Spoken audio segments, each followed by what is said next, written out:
A'udzu billahi samil alim minasyaitonir rajim. Bismillahirrahmanirrahim. Alhamdulillah wassalatu wassalam ala asyrafil anbiya'i wal mursalin nabiyina Muhammad wa man tamassaka bi sunnati ila yaumiddin. Amma ba'd. Rabbi shrah li sadri wa yassir li amri wahlul 'uqdatam min lisani yafqahu qawli. Allahumma hdina wahdi bina waj'alna sababan liman ihtada. Assalamualaikum warahmatullahi wabarakatuh.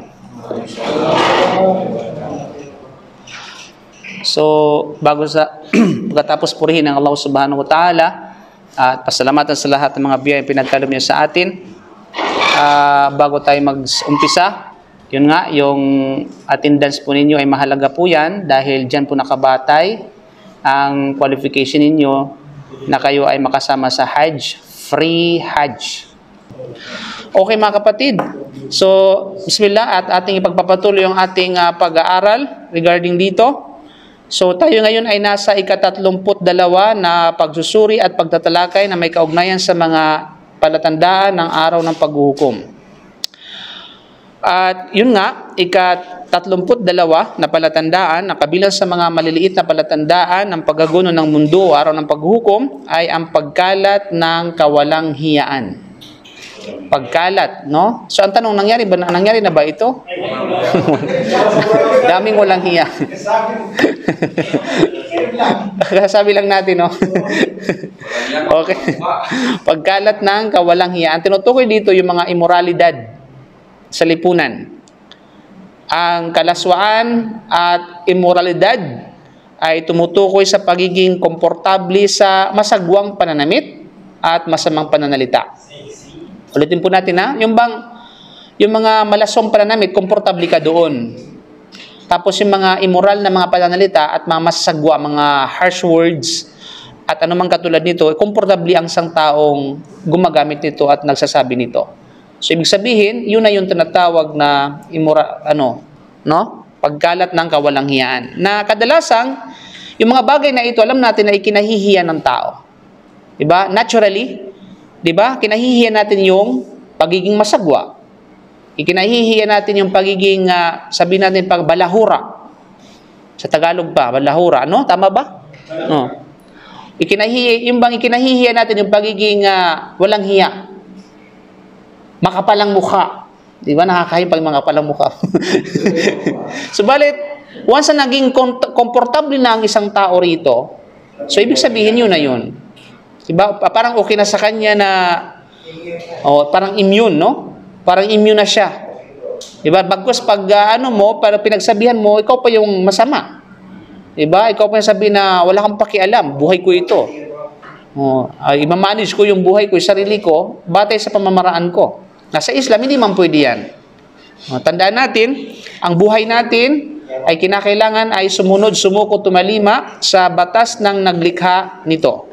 No, walang iba kundi ang Allah Subhanahu wa Ta'ala.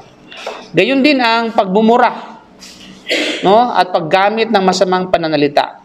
Pagmumura, alam natin 'yon na ikinahiya natin yung bagay, yung ugali na ito, yung palamura.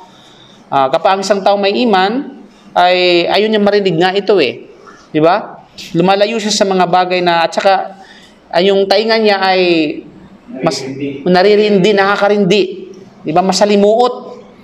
No, para sa kanya kapag narinig niya yung bagay na ito. Iba yung mga masamang pananalita at anumang dito mga kapatid. So of course, bilang tao, nakagawa tayo nito. Ay, aminin natin. Diba?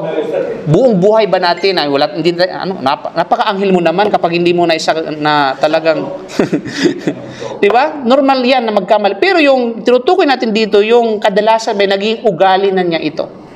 Na kahit yung bang, alam mo 'yun, may mga kufar, kunting lamang, mas mura. Di ba? Pag yung mga normal na conversation, mura. O, ginawang custom. Ginawang ugali na. Normal na. Nagiging, kumbaga, yung words na trends. Nagiging expression na nila yun. Subhanallah. Yung IP, PI, di ba? Mga ganun man katulad. Para sa kanila, parang na yun? Parang tanggap na ng lipunan sa panahon ngayon. Normal na. At kapag lumalayo ka rito, ang turing sa'yo ng tao strange. Ikaw yung, ano ba yan, parang hindi ka makalumakan tao. Parang sa bundok ka na lang. Ikaw ay parang laking bundok ka baga. Parang special din nila dito, yung pangulong pa. Yun. Yung mga ganun, dito sa mga Arab, na yung yung tinatawag na wallahi, hanggang sa nagamit na nito sa kasinungalingan. Nagiging expression na nila yun. You know? Yung himar, ginagamit sa tao. Yung ipagmumura, himar, anta kalb. Hayawan. Nagiging tinatawag in expression na yan sa mga Arab, mga kapatid. Nasa atin sa maganda sa mga Tagalog, hayop ka. Okay? Biik ka. Huwag na yung baboy, biik na lang. No? Medyo maliit pa. Diba? Okay lang hindi yung unggoy, hindi pa yung unggoy eh. Okay? Hindi pa masyado yung unggoy. So, ini mga kapatid. So, ang mahalaga, anumang tinuturing na tao na ito ay kinahihiyan niya, yun ay bagay na immoral. Tapos, nasanay siya rito, naging kagawian na, ito yung tinatawag na sign ng araw ng paghukom. Dahil ito ay kumakalat na sa pagitan ng pamayanan at ng mga sangkatauhan. Okay? Kaya ang Propeta Muhammad sallallahu alaihi wasallam, tandaan po natin, ang siyang huwaran po natin, ang siyang the best example sa ating mga ugali, sa ating pananalita, sa ating pananamit, at anumang may kaugnayan sa gawain ng tao. Ang Propeta sallam ay isang napakagandang halimbawa, ay kailanman, tandaan po natin, ay hindi po siya naging bastos. Kailanman hindi siya naging bastos o nagsasalita ng masamang salita. Okay? Tanong, bakit? Propeta ba ako? May mga ganun ka. Iba ba ito sa'yo? Di ba ang propeta, pag pinayuhan mo, ang propeta ay ganito. Bakit? Propeta ba ako? Mga ganun, subhanallah.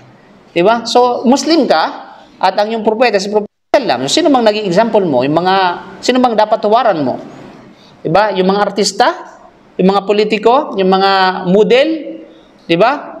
Hindi, kundi ang propeta Muhammad sallallahu alaihi wasallam. So, kailanman ay hindi siya naging bastos, no? Hindi siya tinatawag naging bastos at gumagamit ng masamang salita. Isa sa mga palatandaan ng araw ng paghuhukom ay ang paglaganap ng kahalayan, immoralidad, kawalang hiyaan. Sinabi ng Propeta sallam, "Walladhi nafsu Muhammad biyadi, la taqumu as-sa'atu hatta yadhhara al-fuhshu." Sumusumpa ako sa nagtatangan ng kaluluwa ni Muhammad, ang tinutukoy niyang Allah subhanahu wa ta'ala, ang oras, ang pagkaguno ng mundo ay hindi magsisimula hanggat hindi mananaig ang kahalayan, immoralidad at kawalang hiyaan. So, ibig sabihin, kapag napansin natin sa society, ay ito na talaga yung trends, wala na. Ito na talaga yung sign. Diba? Diba? Mga bata ngayon, makikita natin, mula pa sa mga bata, marunong nang magmura. Natatandaan natin yan? Nakikita natin yan, subrahan natin yan?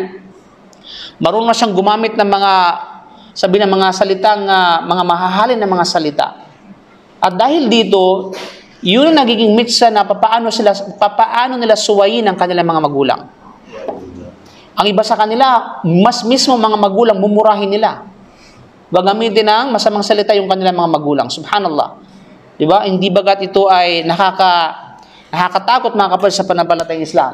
But at the same time, yung sign na ito ay ipinagbabawal ng Sharia. Ipinagbabawal ng Sharia. May mga sign, tulad natin sinasabi natin, may mga sign ng araw ng paghuhukom na hindi bawal. Bagkus ito ay pagpaparating lamang na mangyayari. Pero yung mga ganitong klase, bukod sa ito ay sign ng araw ng paghuhukom, ipinagbabawal pa sa tinatawag na ng Islam. Dahil ang sabi ni Propeta sallam, "Man kana yu'minu billahi wal yawmil akhir, falyakul khairan aw liyasmut." Sino man ang niwala sa Allah sa kabilang buhay, ay magsabi ng katotohanan. Kung hindi niya kaya, ay mas maganda na manahimik na lamang. At yun ang pinakamainam sa kanya. Kaysa gumamit siya ng masamang salita at gayon magsinungaling o kaya ay mag-imbento ng anumang salitang walang katotohanan. Okay? So yun mga kapatid sa pananampalatayang Islam. Kaya maraming nangawasak na nasyon ng mga tao dahil lamang sa bunga ng dila. Okay? Naway pag-ingatan natin ang ating dila at gamitin natin ito sa pag-alaala sa Allah subhanahu wa ta'ala.